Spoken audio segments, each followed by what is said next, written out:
Hello, and welcome to 90.5 WESA's Pittsburgh Mayoral Debate. I'm Chris Potter, WESA's Government and Accountability Editor, and I'll be moderating this forum along with my colleague, City Hall reporter Ariel Worthy. For decades, the conversation about Pittsburgh's future involved how to recover from its past, and especially the collapse of Big Steel. In some ways, we still haven't finished that work. But even as traces of the old Pittsburgh disappear, we're still trying to decide how to build the new Pittsburgh and who it's being built for. In partnership with the Pittsburgh Black Media Federation, we'll be with you and the 4 candidates running for mayor on the May 18th Democratic primary ballot as they offer their answer to those questions. The candidates will introduce themselves in a moment, but first Ariel will explain tonight's ground rules. Thanks, Chris.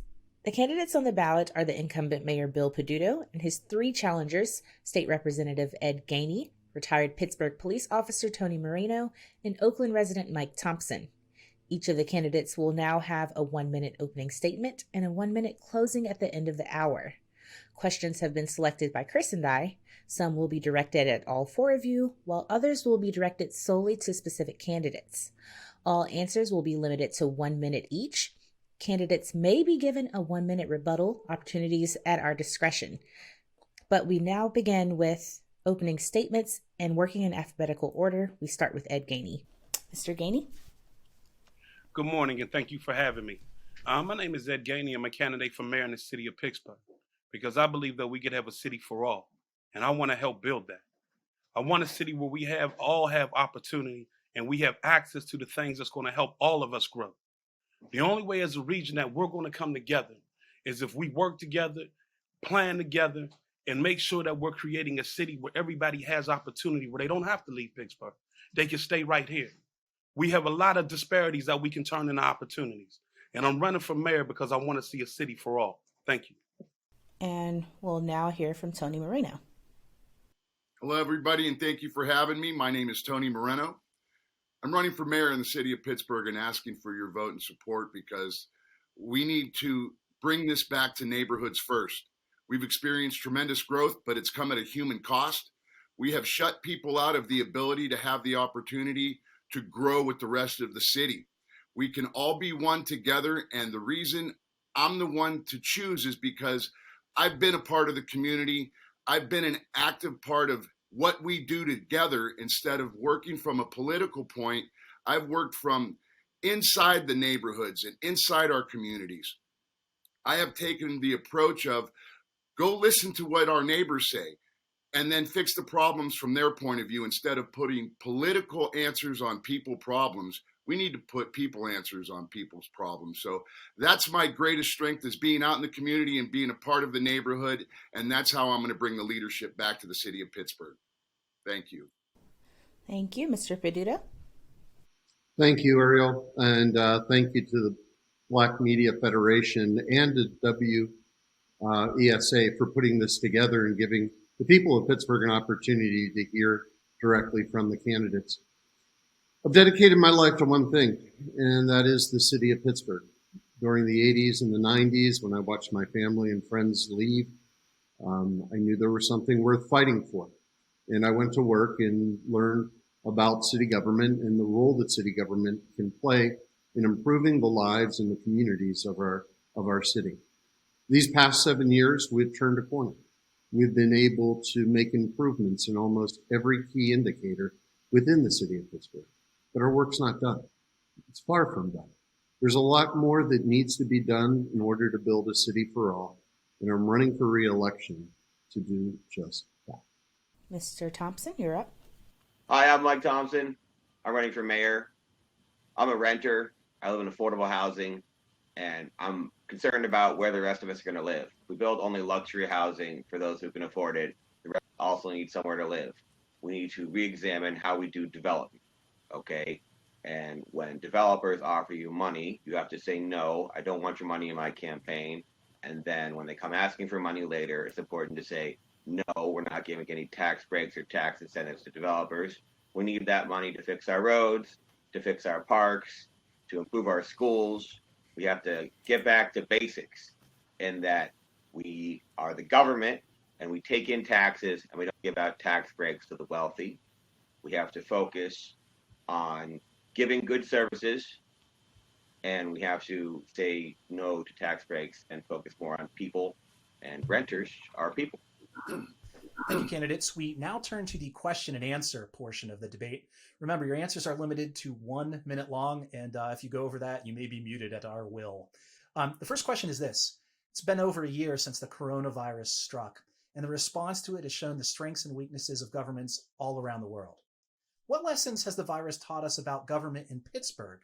And as mayor, what would you do to act on those lessons? I believe we begin with Mr. Moreno. Thank you. COVID's the worst thing that's happened to us. It really exposed the problems in our leadership, in our government. There was a giant spotlight put right on our elected officials under a magnifying glass. It's important to be engaged, to know what's going on in the community, in the business, to shape all of our policies trying to protect us around the safe operation of those businesses and in those communities. We just can't ignore it. We can't hide from it. We have to be actively involved with it so we can attack the problems that are coming, because it's an ever-flowing situation and it's ever-changing.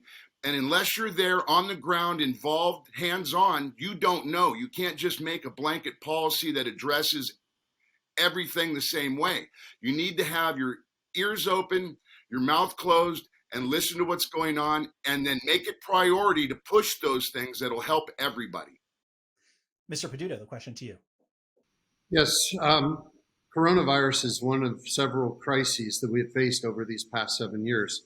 We started early. We created a plan back in January to purchase PPE gear, laptops, notebooks, and having the ability to work remotely. We created contingency plans.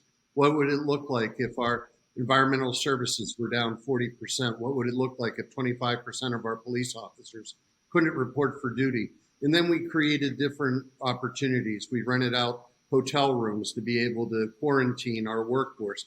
We got hotel rooms to take care of our homeless community and those most vulnerable. We turned our Parks and Recreation Department into a food operation and delivered over 500,000 meals. We had to close down operations. And I realized that was difficult for certain people, but the fact of the matter was it was required to be responsible in order to limit the pandemic. Thank you, Mr. Peduto. Mr. Thompson.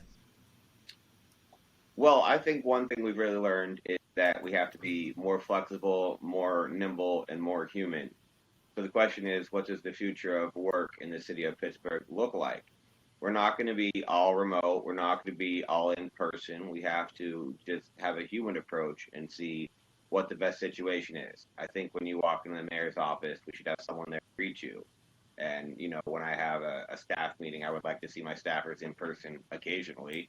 But beyond that, we have to be flexible. If productivity is up or equal and people are better off working from home, those people should be able to continue to work from home. And those who come to the office should come into the office. But this poses long-term problems because if people don't come into the office downtown, we're going to have a plan for what to do with all that space. You know, we need income from commercial properties. And if people don't come back to work in person, we have to, have a plan to reimagine what the city will look like if that's the city of our future. Thank you, Mr. Thompson. And Mr. Gainey, you round out the questioning on this one. Thank you, Mr. Thompson. And Mr. Gainey, you round out the questioning on this one. The pandemic taught us a lot. One, as a leader of any city, when you have something that is tragic and as large as a pandemic called the COVID-19 virus that we had to deal with, the one thing you have to do is show up in these neighborhoods, particularly these neighborhoods that we say are the most vulnerable. And we know that the COVID-19, how it attacked Black and brown people. And the reality is that people from downtown didn't show up. We fought hard, Black elected officials, to get testing done at federally qualified healthcare centers so that people could get tested. We began to work with certain church organizations to make sure that vaccines was happening. And when you have something this large, you have to be present. It's more than just saying that you care about the people. You got to be out there amongst the people saying, here's how I'm going to help you get tested. Here's what we're going to do to make sure you get the vaccine. When we get an opportunity to bring the city together like COVID-19 gave us and we don't do it, it shows a lot of people in this city that we don't care. To be a leader, you must be there and show the people that you care for them.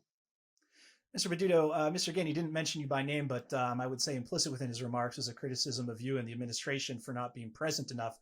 You have a 1-minute rebuttal opportunity if you would like to avail yourself of it. Sure. There's a difference between what a city or a municipality does and what a county does. Municipalities and cities throughout the United States are not given vaccines. They're distributed by the state through counties. They're not given directly to churches. Those are organized by the city with places like UPMC and Allegheny Health Network. And we have been doing that. We have been in the community being the coordinators between those who are getting the distribution of the vaccines and the nonprofit organizations that have been in the neighborhoods, especially concentrating on our lowest income neighborhoods and the availability to walk to be able to get your vaccine. I have joined mayors from around the country asking the Biden administration to give cities that same opportunity and to distribute directly to cities instead of to states. And I've worked with the governor as well in order to create a program that would allow us to do so at all of our rec centers and senior centers around the city. But until that day, that will be the responsibility of the county. Thank you, sir. Even before the virus, there were chronic questions about the city's well-being, especially among people of color. City Council declared racism a public health crisis a few months before the virus hit, and the Mayor's Gender Equity Commission released a report that said Black women in Pittsburgh could improve their health outcomes by moving elsewhere. What specifically will you do about it? And we'll start with Mr. Peduto on this one. Thank you. Partnerships. In order to be able to tackle these types of issues, the big issues that really define Pittsburgh and cities throughout this country, you need to find and create partnerships. When we put out that gender equity report, we did so in order to be able to create a baseline of data to be able to take away any argument whether disparity and racism exists within the city of Pittsburgh, and to be able to show improvement from that. We've been working with R.K. Mellon Foundation and UPMC in order to be able to address the disparity that exists in giving birth between African American women and the complications in pregnancy of white women. Being able to use that as a measurement and a guide in order to be able to end that disparity. Those same types of partnerships are absolutely critical in addressing all disparity within the city. Thank you, Mr. Peduto. The question goes now to you, Mr. Thompson. Well, you have to give credit where credit is due. Bill Peduto and the city did study the issue, and you have to first study it and acknowledge it's a problem to begin the journey to fix it. And I think that's a good place to start, is to acknowledge that we do have a problem.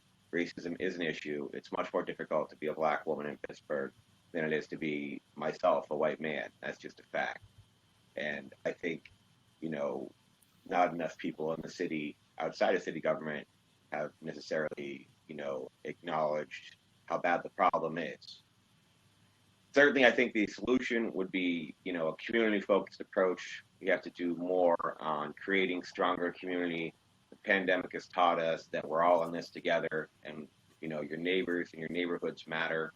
I would like to see more social workers, more outreach, stronger community groups. I think we could do more as a community as a whole. Thank you, Mr. Thompson. Mr. Gainey, the question to you. It's good that the gender and equity report came out. But the reality, Chris, is, there are some things that are more rhetoric than concrete. After over 30 years in office, some as the council person and 8 as mayor, if you didn't realize by now, if you're just realizing by now that there's a tale of two cities, something's wrong. Something is definitely wrong. If we're just finding out that Black women, health-wise, are doing deplorable in this region, something is wrong. Part of the solution is access and opportunity. We have to create an environment where everybody has an opportunity to be able to live and thrive in the city of Pittsburgh. This is not a new problem. It's just a problem that has not been addressed. In a political season, we create the rhetoric to say what we're going to do or how should we do it. But I think results are known.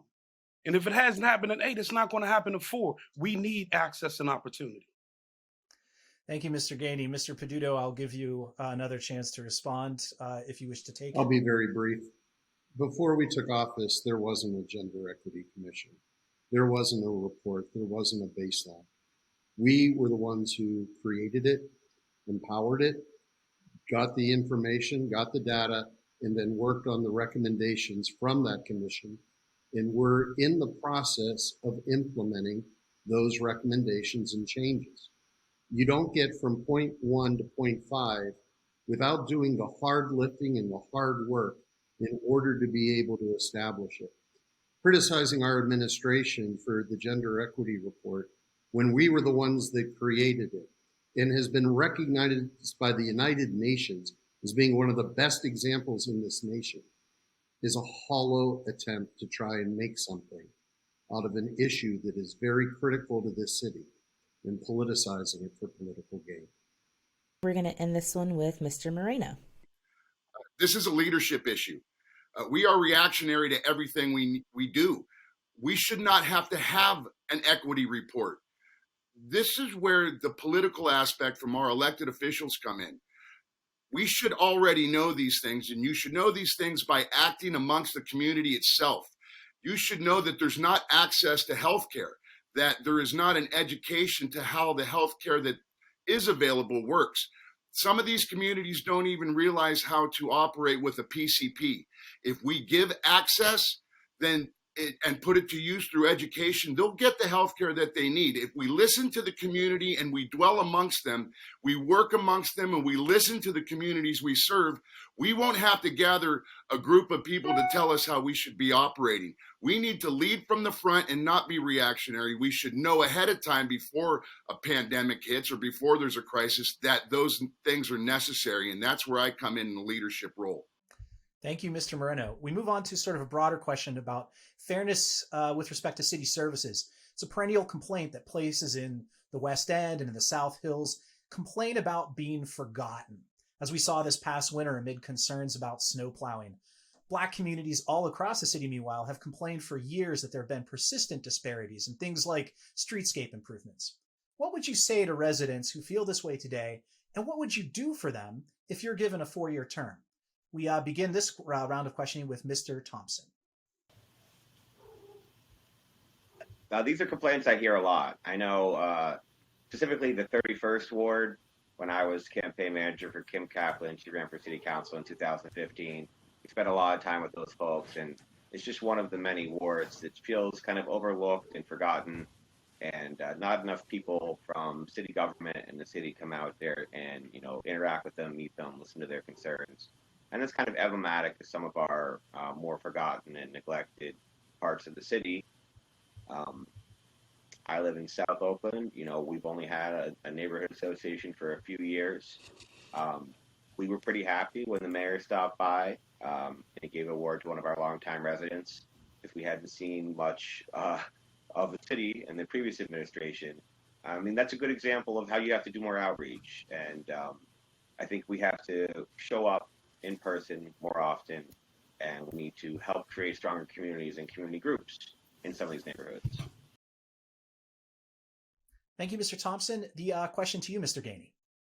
It's not difficult to understand what it means when neighborhoods feel like they've been forgotten. There's a whole communities that feel like they've been forgotten in the past, but we haven't had the equitable services that everybody else has received. You have to show up in communities to show them that you care. And when you show up, people get to see you. They get to ask questions. They get to talk to you. You get to know firsthand of the repairs and the desires that neighborhoods want to see. And these neighborhoods that felt forgotten, we have to go out there and talk. And we have to make sure that we have the right city services and that they're working. You talked about snow plowing in the wintertime. We know that the morale at Public Works is down right now because they didn't feel they had the right equipment. So some of them didn't even go to work because they didn't feel that they were staffed with the equipment to be able to do the job properly. That's just lack of leadership. This is a situation where if you want people to feel that you care, you, one, got to show up, and two, you got to make sure that the equipment that we had at Public Works has, that it works. That's how you show them you care. Thank you, Mr. Gainey. Mr. Moreno, the question to you. It's a leadership and policy issue. Without a doubt, every neighborhood gets missed. Some get missed more than others.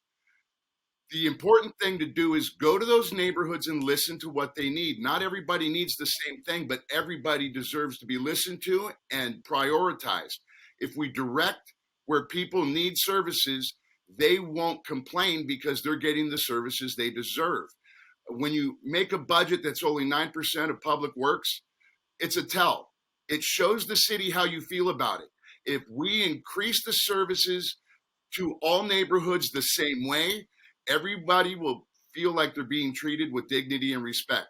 When we drive around our town and we see that it's dirty, we know that we pay people. You need to have a leadership model that enforces policy that works for all neighborhoods, and you'll start to see improvement, and the morale will pick up, and our citizens will be express pleasure in our city. Thank you, Mr. Moreno. Mr. Peduto, you get the last word on this question. In 2014, we created a new department called Innovation and Performance, and its key focus was on how effective our city operations and how efficient. By 2015, we realized we forgot the biggest E, equity.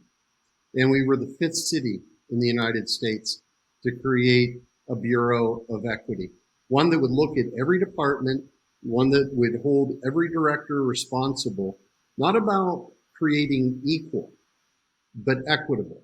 Where there is greater need, there will be greater resources spent. And every director was responsible on an annual basis in order to be able to prove that. When we talk about equity, we talk about more than purchasing or contracts. We talk about streetlights. And as we are replacing 40,000 LED streetlights, before we replace one bulb, we look at the entire city to see where the light distribution is, where there are streetlights on every single pole and where there are streetlights just at the intersections. Thank Equity you, Mr. Peduto. affects everything we do. Thank you, Mr. Peduto. Ariel? There's been a lot of discussion about gentrification, but Mr. Peduto raised some eyebrows in an earlier debate by suggesting we should also think about, quote, black flight, which is people of color choosing to move to other communities for better schools or safer neighborhoods. How much of Pittsburgh's declining black population do you think stems from black flight, and what does the city need to do to encourage those residents to stay? And I'm sorry, we'll start with Mr. Gainey on this one. Thanks for the question. We often talk about that we've expanded the tax base in the city of Pittsburgh. But what we don't talk about, and we call that progress, we call that growth. What we don't talk about is the 7,000 African Americans that's been pushed or forced out. And so if that's growth, if that's progress, then where was I in the plan? Were we in the plan to make a plan from an equity lens that we just talked about to ensure that all Pittsburgh had the opportunity to stay here? And if you talk to the people at Penley, they're not going to tell you that they left for better schools or for better conditions. They were forced out. It's one of the first things I called the mayor about when I found out about Penley. And he told me directly, Ed, I don't know nothing about it. I said, Mayor, if you don't know nothing about it, I'll go first, call the meeting and tell the people you don't know nothing about it. Later to find out, not only did he know, he cut the deal with it. And so when people say that it's black fight, it's not black flight, it's black forced out. We're not in the economy. Thank you, Mr. Gainey. The question to you, Mr. Moreno. First, I want to talk about those street lights. Right now, they're changing Walnut Street lights, and all those lights used to work. At the same time, in Knoxville on Climax Street, they have lights that don't work. So it's proof of the inequity in services. Now, Ed Gainey walked into those Liberty Towers for Tom Murphy, offered $1,000 for people to sign away their HUD rights and promised them housing, and those people are gone to never return. Ed Gainey sits on the URA board for Mayor Peduto right now. They work hand in hand at gentrifying these neighborhoods. Everybody knows it. It's aware. When I started doing this, I realized that there is a mission to remove people that don't have the ability to pay for the housing that they're building. It's horrifying that this happens. Both these elected officials are responsible for what's going on. They planted the seeds, and now they're talking about changing it. It's so hypocritical. What we need to do is build from the neighborhoods out and focus on what the individual communities need. Mr. Peduto, you're up next for this one. Thanks, Ariel. I don't think that right now that we have a definitive answer to the question that you asked. which is what percentage of people are leaving the city because of gentrification, what percentage of people are leaving the city because of disinvestment. But we do know this. We know that in East Liberty and in Lawrenceville, people are faced with a dilemma because the rent's going up and they are being forced to leave. And in those areas, we see gentrification. But that's not happening in Sheridan. That's not happening in Beltshoover. That's not happening in Knoxville. And you can't just put one general rule over the whole city that everybody is being forced to leave because of investment occurring in those neighborhoods. What people in these communities want is they want to see investment brought in. They want to see new housing. They want to see the business district rebuilt. And when you try to solve a general problem with one solution, you fail. And thank you. And Mr. Thompson? Well, again, I have to echo what Bill Peduto said in that we can't know definitively what percentage of residents leaving are from gentrification. But we can say that we're not doing development right. Ed Gainey is going to do something very similar to Bill Peduto. He's been on the URA board for years, and they did offer $1,000 to residents to waive their HUD rights. Okay, and I'm a HUD resident, and I will not waive my HUD rights. Let me put it that way. We need to see real development that when we gentrify, we have to include people. You can have what other cities do. 25% of all new housing is affordable housing. A simple rule, a simple law. We don't bend, we don't break, and we don't take money from developers. That's why my opponents' campaigns are so well funded. And then we don't give out tax breaks to developers. We make them build affordable housing in some of these gentrifying neighborhoods. So they will still gentrify, but there'll be somewhere for some of the regular people to live. Thank you, Mr. Thompson. Mr. Gainey, I would give you an opportunity to rebut, but I had a question for you alone anyway, which is very responsive to it. People may not realize prior to becoming a state legislator, you did work for former mayors Tom Murphy and Luke Ravenstall, and you do sit on the URA board. If you'd like to respond to anything Mr. Moreno had to say, you're welcome to do so. But I'd also like to know what steps you took in those roles and whether you can point to some successes to ensure that the city's prosperity has been and will be shared equally. So one, and Tony knows this as well. I worked for a mayor. So one, I didn't offer anything because I wasn't at liberty, nor that I had the power or authority to be able to offer anything. What I thought should have happened was that I should have built first. And I said that and I made it public. And then after you build first, then automatically make sure that there's money set aside for people to be able to move. That was my recommendation. But the reality is, and Tony knows this, I worked for a mayor. I didn't have that authority nor that power. I would have loved, I'm from Liberty Park. Everybody knows I'm from Liberty Park. But I also know the conditions of Liberty Park. I know what it means to smell crack cocaine every single day. I know what it means to have people living in the hallways and in the stairwells, feces and open urine, and people having to stay up at night so the other people can sleep so they're not getting robbed through the night. I understand that. I've seen it firsthand. So I understand what Mr. Moreno was saying, but the reality is he and I both know that I had no power there. My recommendation was to build first and then move out. Thank you, Mr. Gainey. So this is a question for all candidates. Pittsburgh has struggled with blight for years, and one challenge is that throughout that time, the city's own agencies have been among Pittsburgh's largest absentee landlords. Why do you think that is, and what specifically would you do about it in a 4-year term? And we're going to start with Mr. Moreno on this one. Currently, the head of the real estate office bought a house at auction for $2,500 that was valued at over $100,000. He went completely against the rules to the auction in buying abandoned properties.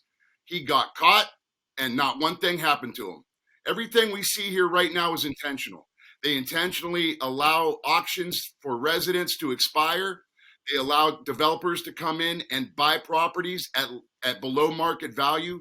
Then they increase those prices and it runs people out. To say that we're not responsible as a government and political elected officials are not standing there offering these as an option to development is false. They come in and run us right out.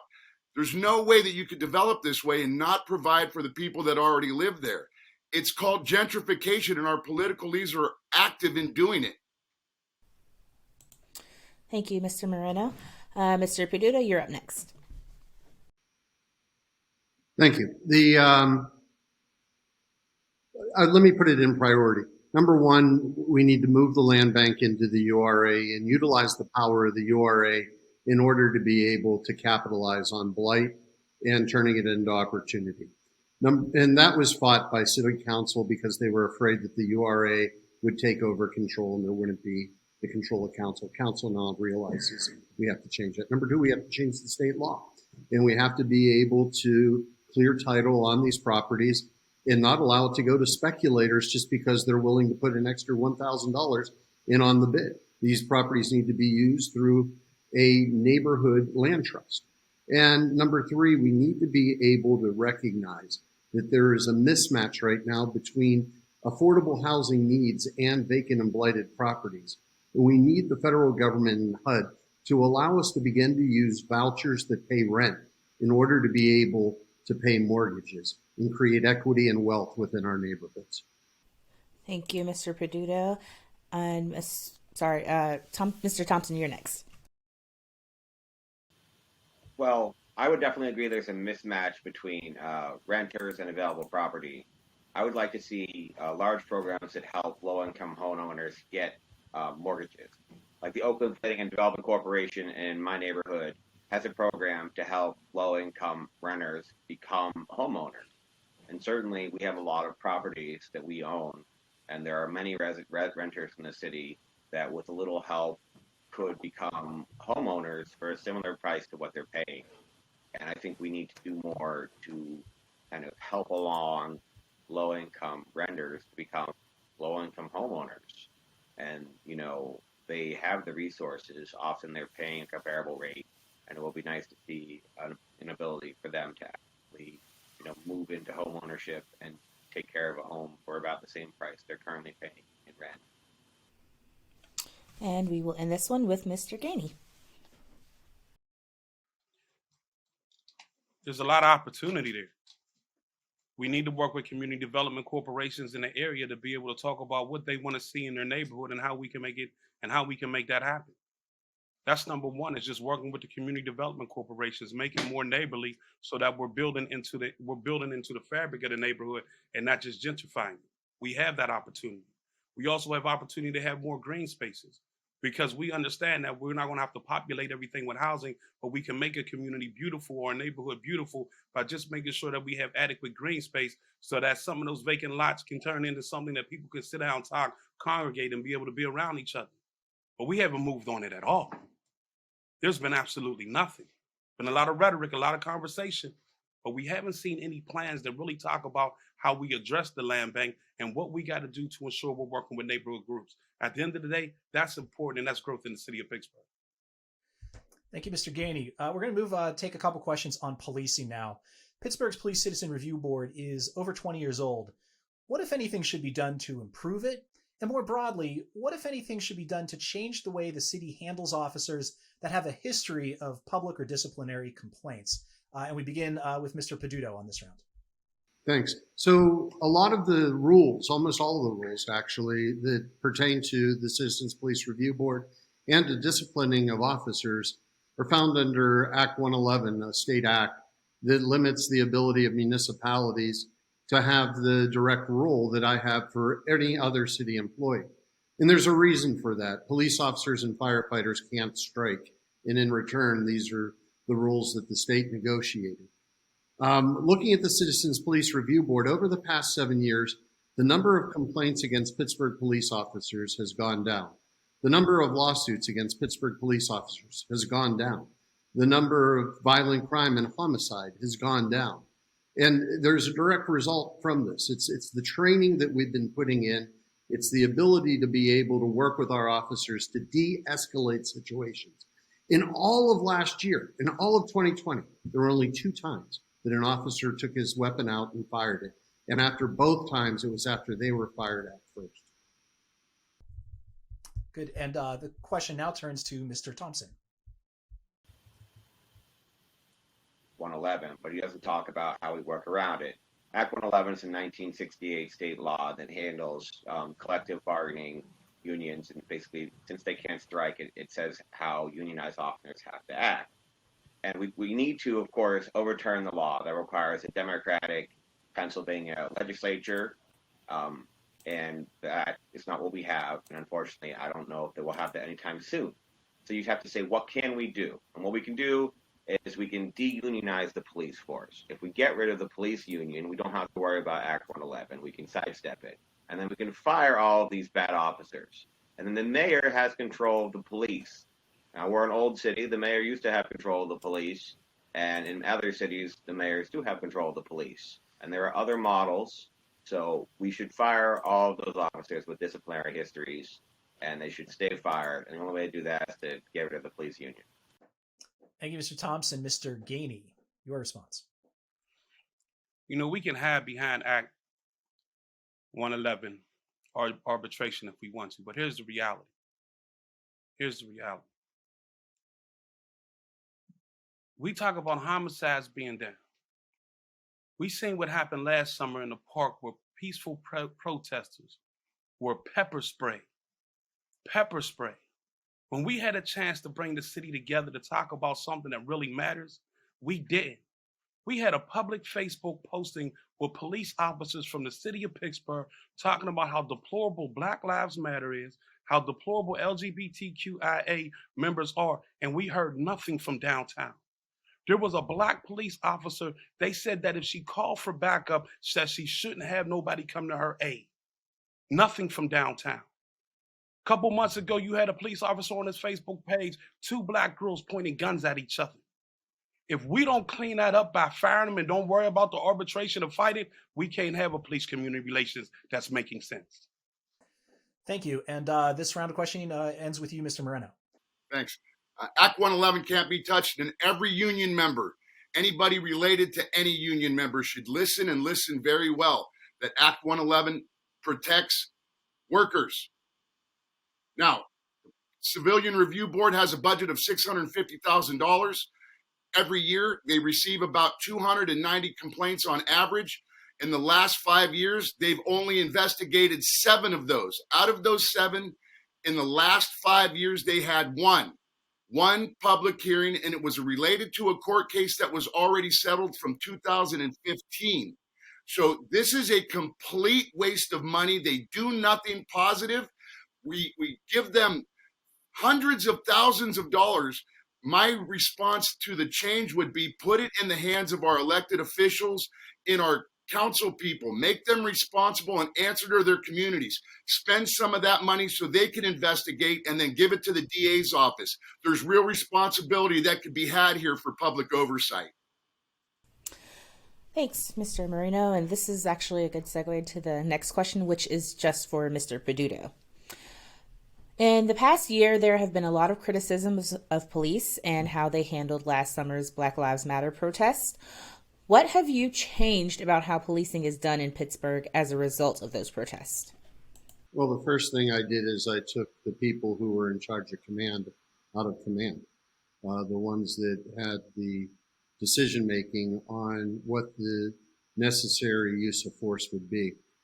I replaced them with new command staff, and then I added people from public safety, created a civilian affairs division that worked in working with protesters to be able to not only allow Second Amendment rights, but to assure the safety of individuals when demonstrating those rights.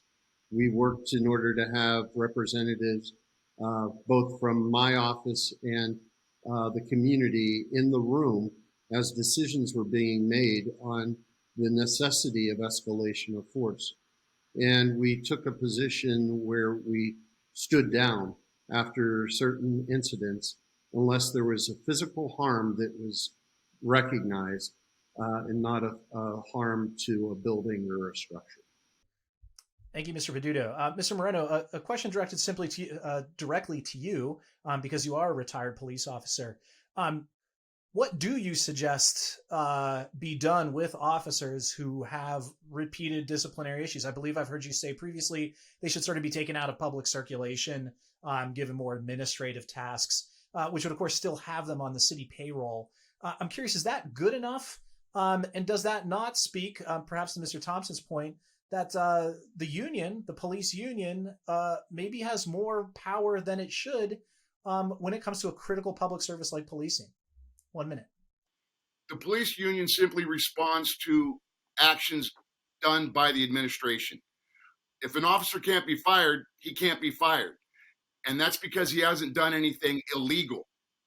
Now, if he just acts untastefully and should not be in public purview, then you remove him or her and put them in a place where they're not in public consumption.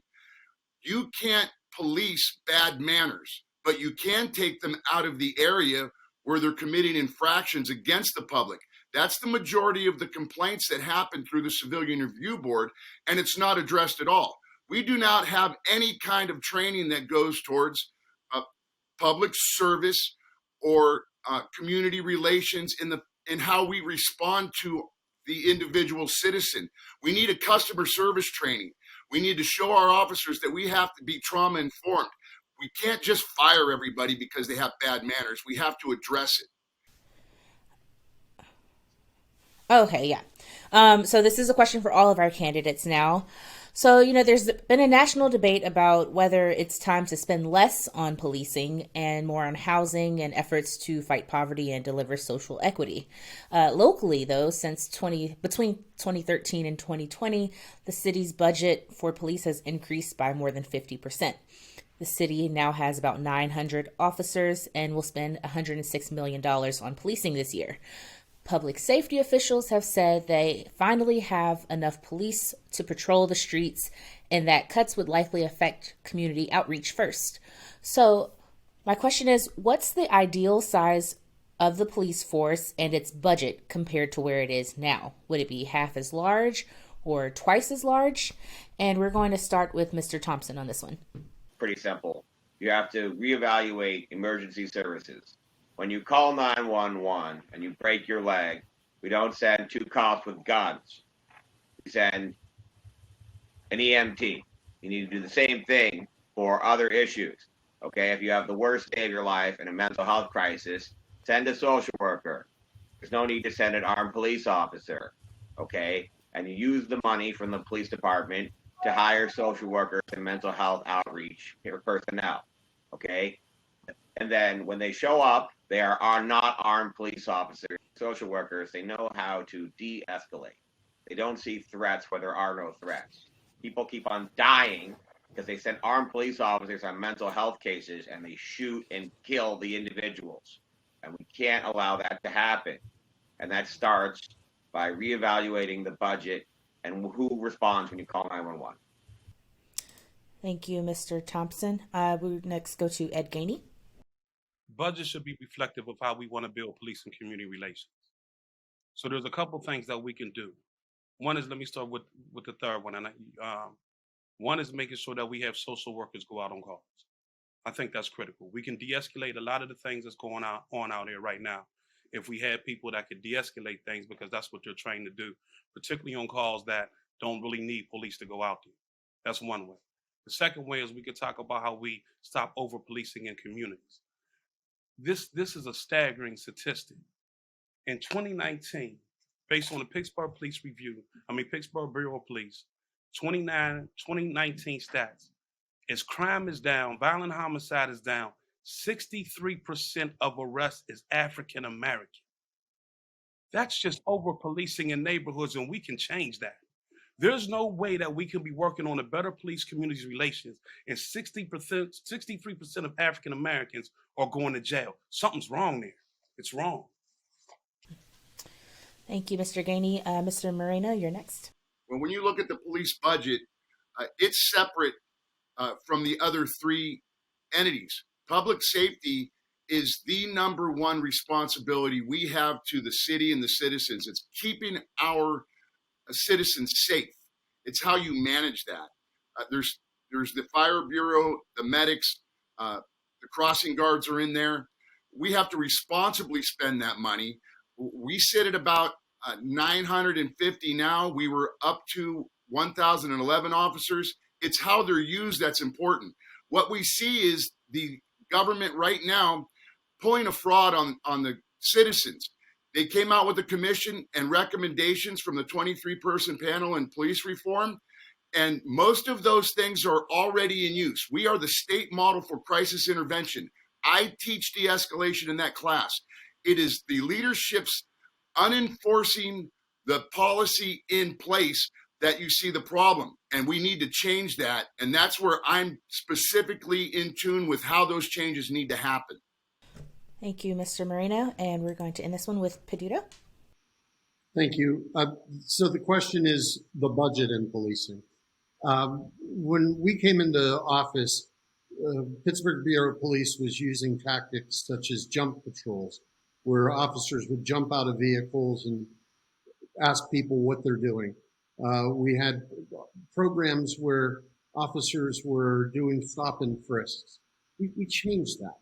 We were one of the 6 cities chosen by the Obama administration to begin a new process called impartial bias and being able to train our officers in those types of de-escalation. And it's proven successful. The number of complaints against Pittsburgh police officers are down. The number of lawsuits against Pittsburgh police officers are down. Arrests are up. We have seen success within the police bureau. And I realize that what happens all over this country, we want to just label as what's happening here in Pittsburgh, but it's unfair to be able to ignore the key indicators of the success the Pittsburgh Police Bureau has had. Thank you, Mr. Peduto. We're going to turn, perhaps as our last topic here, we're going to turn to the question of nonprofits, some of our largest employers in the city. And I'm going to start with Mr. Peduto alone and then broaden the question to the rest of the group. For the first 2 terms of your administration, you have basically promised a new approach to how we handle large nonprofit employers. It was supposed to create a separate fund into which they could contribute and help fund social needs of various kinds. I know there have been some grants made by those entities, but as we sit here now, the nonprofits contribute less to the city's general fund than they did when you took office. So what are you going to do to reverse that if you're given another 4 years, or have we sort of given up on this? No. We won't give up until we have success in a formal program. And let's be clear, the nonprofits have given more to the city than they did when they were giving $2 or $3 million to our general fund. Now, that had been the history for years and years, and I wouldn't settle for that. When we needed a homeless shelter, we were able to go to UPMC and get $5 million. We were able to go to AHN and get $5 million.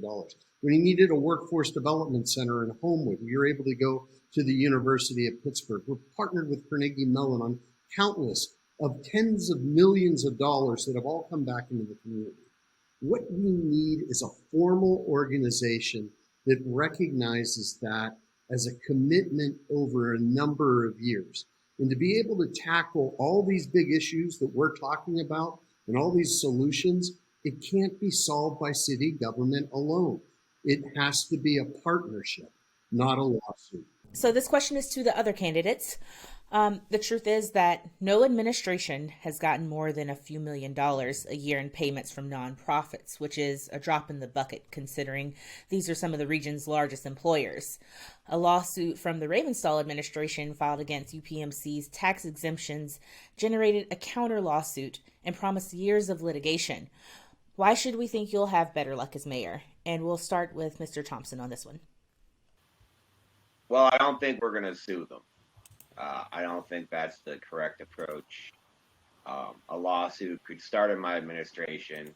Now, I'm for firm term limits, so I don't want to serve more than 8 years, and no mayor in Pittsburgh should ever serve more than 8 years again. Okay? Very simple. So let me say this. The lawsuit might not be resolved during my 8-year term. Okay? And that's just the way law works, and that's how the process is. And so I think realistically, we have to partner with them. We have to negotiate. We have to take a very firm negotiating stand and ask them to give more to the community. They're successful because they live here. They're residents of our community, and they need to contribute. They need to contribute more, okay? And if they want all the good press of living here, they also need to pay more and contribute more in different ways than they are now. Okay, there's many different ways they can help us, and we're not utilizing that as well as we should. Thank you, Mr. Thompson. Mr. Gainey, you're up next. Thank you. Power concedes to nothing. And so if we just think that we're going to sit here, we're going to create partnerships, and in these partnerships, they're going to begin to give their fair share. Listen, it hasn't happened. It's good conversation, but it hasn't happened.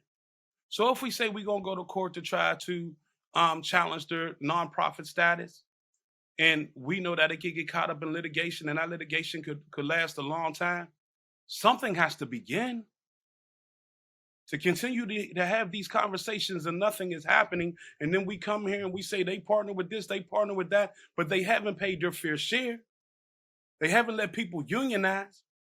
At some level, and we understanding that power concedes to nothing, we also have to be able to talk about what we can do in the court of law.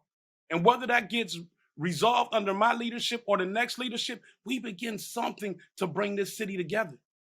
That's important. That's what we should do. Mr. Moreno? I want to retouch on the 21st century policing. We sent the only officer who is a subject matter expert in crisis intervention and identifying people with mental health and providing services equally. Dr. Peduto went to the White House, spoke before all the leaders in policing, came back with recommendations that were not fulfilled. We have a model of social workers going with officers that's been presented since 2012, and it's been refused. It's lack of leadership. Right now, according to the budget. Mr. Moreno, do you want to answer the question on the floor here? Our leadership right now knows that St. Margaret's is city property, and they pay us $550,000 a year to provide services. I don't know why our elected officials do not use that model to put in place a policy that has them pay for the services they receive. They're faulty for not doing it. Thank you, Mr. Moreno. This last question here is for you and Mr. Thompson alone. I think it's fair to say that most Pittsburghers probably hadn't heard of either of you gentlemen until this campaign. Neither of you has held a city elected office before, and yet you're running for the top post in city government and administering a budget of nearly $500 million. Why should we trust you with that leadership role? And we can start with Mr. Thompson on this one. Make a wish kid with a brand new liver. So my goal is not more money or wealth and power. It's to help others. A local woman, gave me half of her liver because she thought I was worth saving, And my goal is really just to give back and help others. And I think that I can do that fairly well. You haven't seen me around because I was pretty sick, And things are going much better for my life. And I'm here to offer a little bit of hope. People are in a problematic time. It's a pandemic. It's an economic recession. Things are getting worse, especially for certain members of our community. Women have an especially hard time. Those with children, minorities are having an especially hard time. And I know what it feels like to be at rock bottom and to lose hope. And I'm here to say that things will get better. We'll make it better. I'm 38, and I'm more interested in the next 30 years. I'll be around. I'll be here to help. I'm a nice Jewish guy, and I'm here to help. Thank you, Mr. Moreno. I'm to be trusted because I have a value system and a moral standard that starts with my belief in God.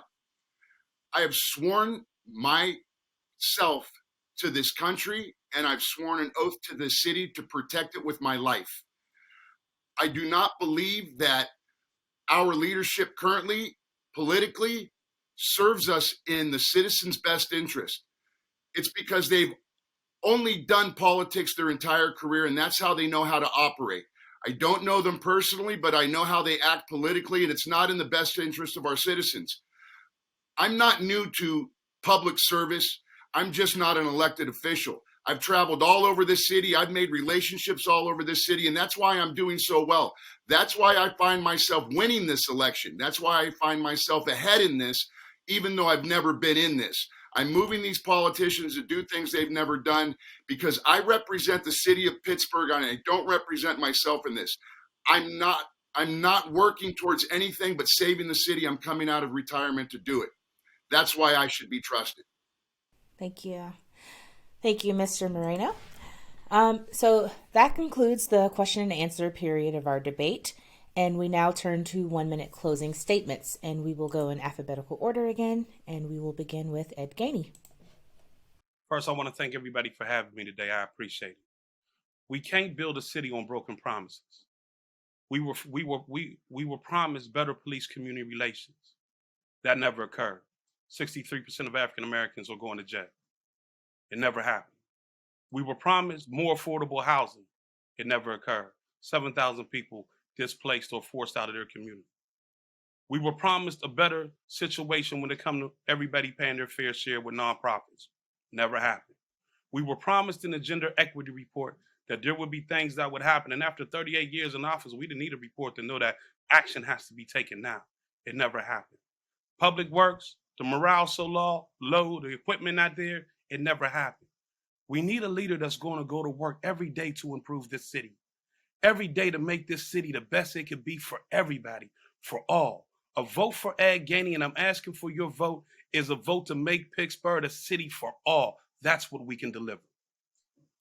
Thank you, Mr. Gainey. And next is Mr. Moreno. I'm asking for your vote right now, City of Pittsburgh, because we see elected officials running for office that have been elected officials for decades. They've been in charge for years and years and years. We've seen them work hand in hand, but they work for themselves. They do not work for us. We see failures across the board, and they're talking about them right now, and they're the ones that are the decision makers. There's no reason to elect them. There's no reason to give them this job. There's no reason to believe that they are going to do something different now because they've had the opportunity to fix it. They allow these problems to sit so they have talking points. I have no other interest but to cure these ills, to fix these problems, to create jobs and housing in our neighborhoods with our workforce inside of the city of Pittsburgh. I'm the one that can do this because I treat everybody with dignity and respect, and I have a love for Pittsburgh, and I'm asking for your vote. Thank you. Thank you, Mr. Moreno. And Mr. Peduto? 8 years ago, you gave me an opportunity. You said, the city government's broken, fix it. And we did. We went in and we overhauled the entire city government. We not only created new departments and new divisions, we created a new culture within city government. Are there problems? Are there still things that we need to do? Of course there are. But what we brought was something different. We brought new ideas to old problems. We brought solutions, and we incorporated a camaraderie across this city, starting within our neighborhoods and creating community-based plans and stretching out across labor, corporate, nonprofit, philanthropical, in order to be able to understand that if we work together and that if we row together, anything is possible. We've overcome crisis together, Pittsburgh, and the best days, I believe, are still ahead. But in order to get there, it requires one Pittsburgh. And Mr. Thompson. After the synagogue shooting, we've noticed that there's a lot of hate, and there are certainly problems in our city and our county and at large. The Jewish principle is tikkun olam. You want to heal the world, which means that we have to look after each other. You know, think of the world around us as paradise, okay? And God has given us a wonderful world. We have to do a better job helping the environment, helping each other, helping our neighbors, our community, look after the old people and the sick people in your area. You have to do more outreach, more basics for the town of Mr. Rogers, and we just need to act like it. We have to remember that, you know, this is just politics and that we are friends and neighbors, and we have to work with each other before, during, after the election and put some of our differences aside and make sure that we are first and foremost helping each other, our neighbors, and our community. I think we need to kind of get back to basics and be better neighbors and have better neighborhoods. Thank you, Mr. Thompson. That is all the time we have for our discussion. We'd like to thank all four of our candidates, Ed Gainey, Tony Moreno, Bill Peduto, and Mike Thompson. We'd also like to thank our partners at the Pittsburgh Black Media Federation, as well as Chris Ayers and Nick Wright for their help with production. Our debate will be rebroadcast at 9 a.m. on Friday, and you can also find it online at WESA.fm. This year's spring primary will be held May 18th, and your last day to register to vote is May 3rd. With Chris Potter, I'm 90.5 WESA's Ariel Worthy. Thanks for joining us.